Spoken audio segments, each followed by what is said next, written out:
Okay, now we're going to look at David Hume, who is another British empiricist. John Locke was an empiricist and Berkeley was an empiricist.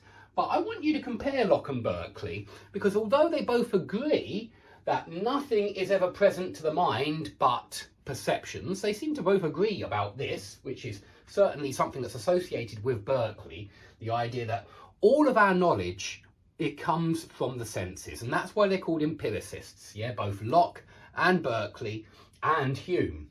So they all agree on that fact, that all of our knowledge comes from the senses. But remember that John Locke posited the idea of substance, bare particulars, this thing without properties, yeah, which was a real world in John Locke's opinion. And so John Locke was a realist. He believed in a real world that is independent of the mind. Berkeley is often called an idealist because, unlike Locke, he asserted that only mind exists. Yeah, Locke believed that there was some kind of substance behind all of these perceptions that we have, and this substance without properties, he called it bare particulars, or he gave it a couple of different names, but yeah, bare particulars, this idea of substance without any properties. But Berkeley said that's not the case, that doesn't exist, this substance. The only thing that exists is mind. Yeah, and we can see this because we only get our knowledge from perceptions. Okay, so very different positions from Locke and Berkeley, and that's why Berkeley's called an idealist and Locke is called a realist. And so we need to know what side of the debate is David Hume on, because he certainly agrees with Berkeley that nothing is ever present to the mind but perceptions.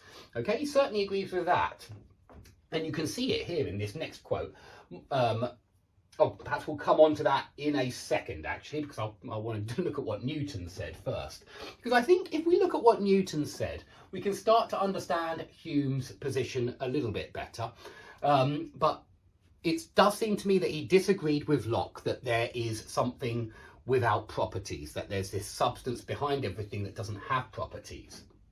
Okay, so what did Newton was around at this time, Isaac Newton, the great scientist, and he was trying to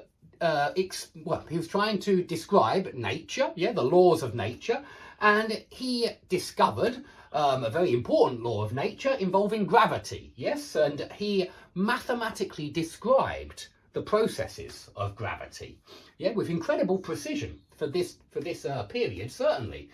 And what did Newton say? Well, Newton said, Newton was immediately criticised, you might be surprised to know.